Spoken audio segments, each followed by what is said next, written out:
I moved into the apartment because it was cheap, quiet, and close to work. The building was old, but well maintained, and the landlord assured me there was nothing wrong with it. He avoided eye contact when he said that. On my first night, I noticed something strange about the elevator. The floor buttons went from 1 to 12, but there was no button for the sixth floor. The numbers jumped straight from 5 to 7. I assumed it was superstition. Some buildings skipped 13. Maybe this one skipped 6. Still, every time the elevator passed between 5 and 7, it slowed down slightly, as if considering stopping. On the third night, I came home late. The elevator doors closed, and I pressed 5. As it moved upward, the lights flickered, and the elevator stopped. The display didn't show a number. It just showed a dash. Then the doors opened. I wasn't on any floor I recognized. The hallway was narrow, dimly lit, and silent. The walls were stained, and the carpet looked old, damp, and uneven, like it had absorbed something over time. Above the elevator doors was a faded metal plaque. It read, 6. The doors began to close again, but a hand shot out and stopped them. A man stood there, smiling too wide. His eyes were bloodshot, and his skin looked gray, stretched tightly over his face. Going up, he asked. I didn't answer. I couldn't move. The man stepped into the elevator, and the doors closed behind him. He smelled like mold and metal. He didn't press a button.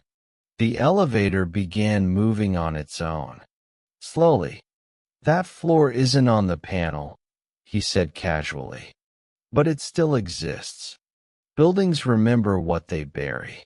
The lights flickered again, and the elevator jolted to a stop. The man smiled wider. End of the line, he whispered. The doors opened to the same hallway. But this time, people stood outside. Dozens of them. All staring. All silent. Their faces were wrong. Sunken. Cracked. Unfinished. The man stepped out and turned back to me. Someone has to write it down, he said. That's how you leave. Hands reached in. Cold. Strong.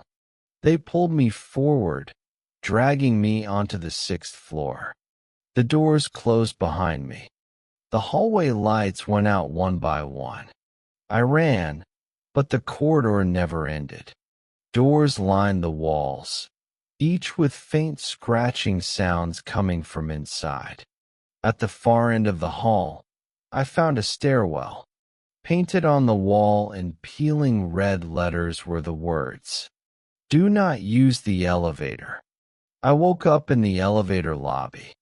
The doors were open. Morning sunlight poured in. I checked the floor panel. There was no sixth floor, just 5, then 7. That I told myself it was a nightmare. Stress, lack of sleep. But when I checked my shoes, the soles were soaked, and they smelled like mold. That night, I heard the elevator moving by itself, stopping between floors. A knock came from my apartment door. When I looked through the peephole, I saw the man from the elevator standing outside, smiling. You wrote it up, he said softly through the door. Now it's your turn to take it down. The elevator dinged, and this time it stopped on 6.